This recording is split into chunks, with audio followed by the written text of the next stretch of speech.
Just 2 weeks ago, on Christmas Day, the United States launched military strikes in Nigeria. Right. And this marks a sharp, decisive escalation against radical terror groups.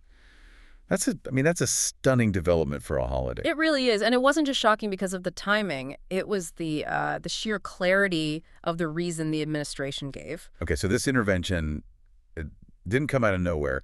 It's the culmination of a rapidly escalating crisis. Exactly.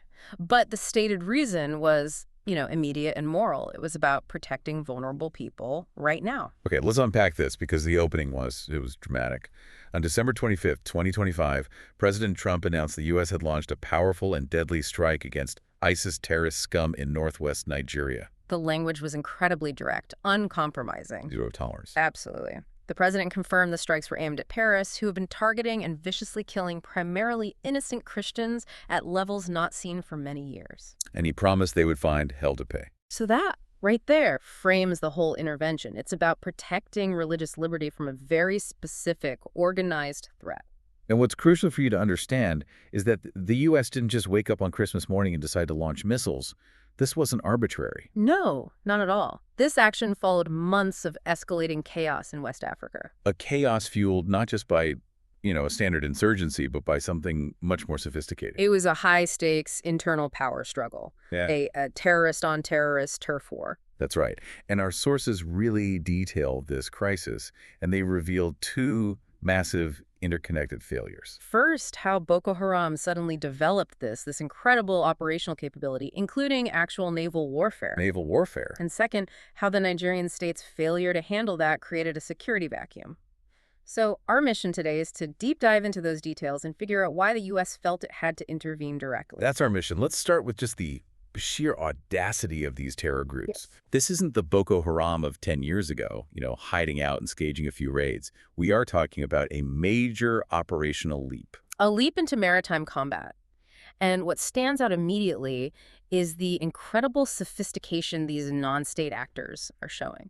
The U.S. intervention was immediately preceded by this brutal turf war between Boko Haram and their rivals, ISWAP. The Islamic State West Africa province. Exactly. And this war peaked in an incident that reads less like a squabble and more like a modern military clash. The Battle of Lake Chad. It was waged between November 5th and 8th, 2025, and it really marked this critical tactical evolution.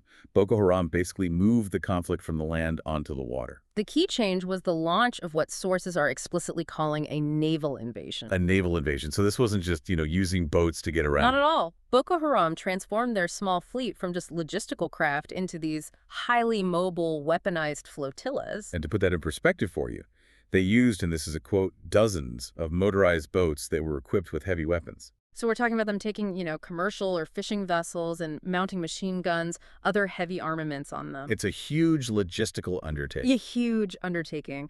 And it turns their fleet into basically mobile aquatic firing platforms. And that strategic planning, it paid off for them. Big time.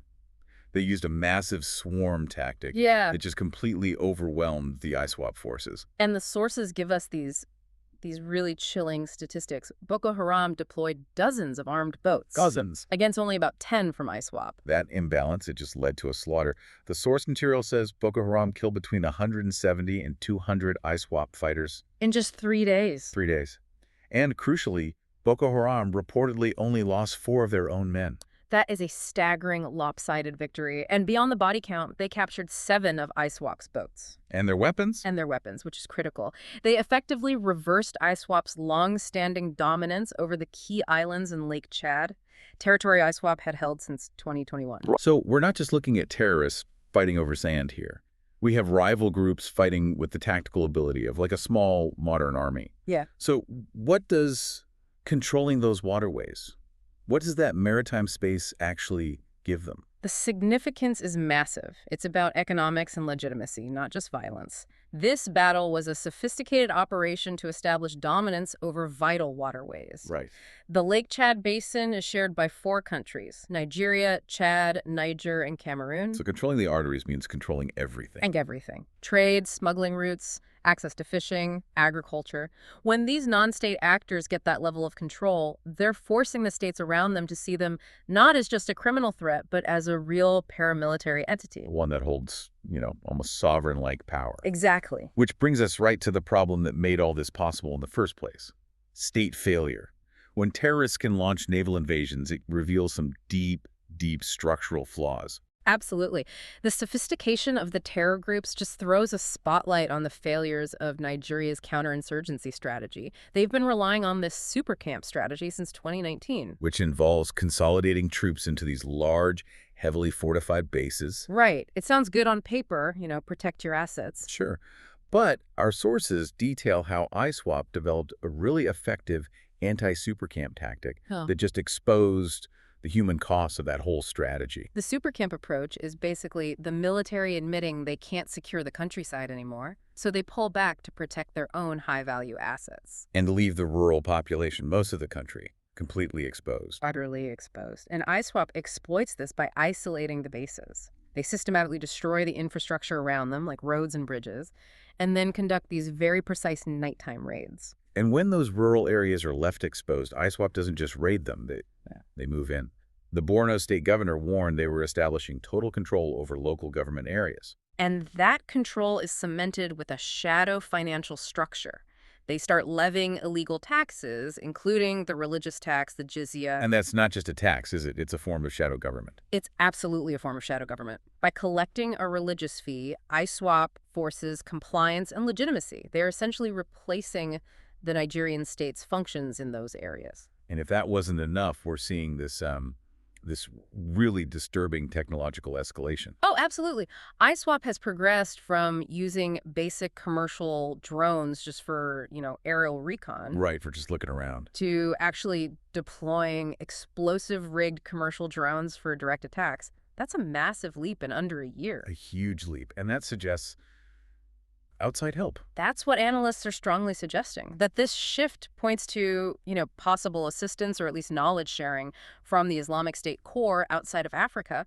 It's a sign the local conflict is going global. And all of this internal weakness is being made worse by the collapse of regional military cooperation. Right, the Multinational Joint Task Force, the MNJTF, it's fracturing. The very group that was supposed to unite forces against these terrorists. Exactly. We know key allies are pulling back. Niger withdrew from the MNJTF in March 2025 after its coup, which created an immediate vacuum. A huge destabilizing vacuum.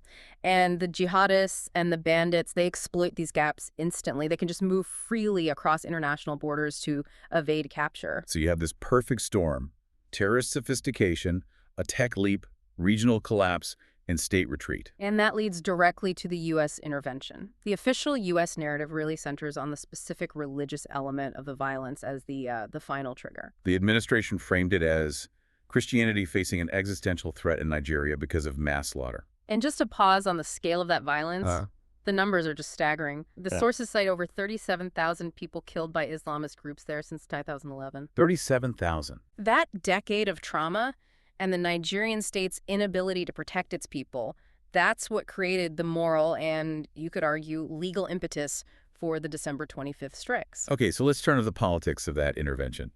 The U.S. military, AFRICOM, they'd been getting ready for this. They had. After the president made public warnings back in November, AFRICOM was already drawing up heavy, medium, and light operational plans. So the December 25th strike was a result of that prep. The U.S. position was clear: act now, act decisively, halt the slaughter. And the rhetoric was all about speed and force. The action would be, quote, fast, vicious, and sweet. Right, which emphasizes minimizing the time the terrorists have to respond while maximizing the impact. But of course, any intervention on sovereign territory, even an ally's, creates friction. And Nigerian President Bola Tinubu pushed back, and pushed back hard against the U.S. framing of this. He did. He insisted that characterizing Nigeria as religiously intolerant does not reflect our national reality. So Nigeria is saying we welcome help, but you have to respect our sovereignty. And you have to understand our internal affairs more deeply. They were worried the U.S. was oversimplifying a very complex crisis into just a religious conflict. And this is where the debate gets really, really complicated. It does. Because analysts who study the region, they caution strongly against taking that religious persecution narrative as the only reason for the violence. Or even the primary reason. Or even the primary one. They argue the violence is largely driven by criminal networks, by competition for resources, and fundamentally, state failure. They point out that in the Muslim-majority North, the majority of victims of these armed groups are often Muslims themselves. Right. And attacks often follow patterns of banditry and ransom. It's about kidnapping for profit, not always about theology. The core problem, they argue, isn't theology, it's the political vacuum that institutional decay has created. So the big risk, according to these analysts, is that U.S. rhetoric turns this whole situation of organized crime and institutional failure into a myth of religious war. And that misdiagnosis, they warn, could backfire. It could unintentionally radicalize more actors, and it masks the root causes like corruption and poverty. And it could turn Nigeria into a proxy battlefield. Squeezing communities between bandits, foreign firepower, and a state that's already fracturing. We did see AFRICOM try to manage the information flow right after the president's announcement, didn't we? Immediately. They were quick to dismiss reports that they were, taking over Nigerian airspace or conducting widespread strikes. But they did confirm they were significantly increasing counterterrorism cooperation. So it suggests a more cautious approach beyond that first strike.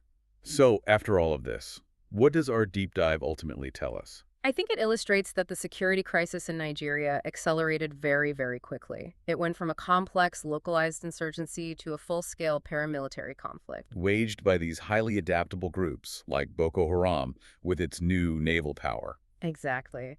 And this required an immediate, decisive response from the U.S. administration based on that imperative to protect vulnerable religious communities. So the intervention brought international attention. It applied military pressure where the Nigerian state had, visibly failed. But the core structural challenge is still there. It's still there. Analysts warn, pretty consistently, that foreign military action might only treat the symptoms. It won't address the root causes, the poverty, the political corruption, the institutional collapse that lets these groups thrive in the first place. The U.S. strikes are kind of like dropping heavy boulders from the sky to stop a flood. That's a great analogy. They might temporarily crush the immediate threats, but they don't repair the structural integrity of the dam that broke. The core issues are internal decay and a lack of capacity. Exactly. And that structural integrity is the long-term question here, isn't it? Yeah. We've analyzed the immediate action, but we also have to think about the choice of language. Defining a national collapse and complex criminality as an existential religious war. What long-term impact does that have?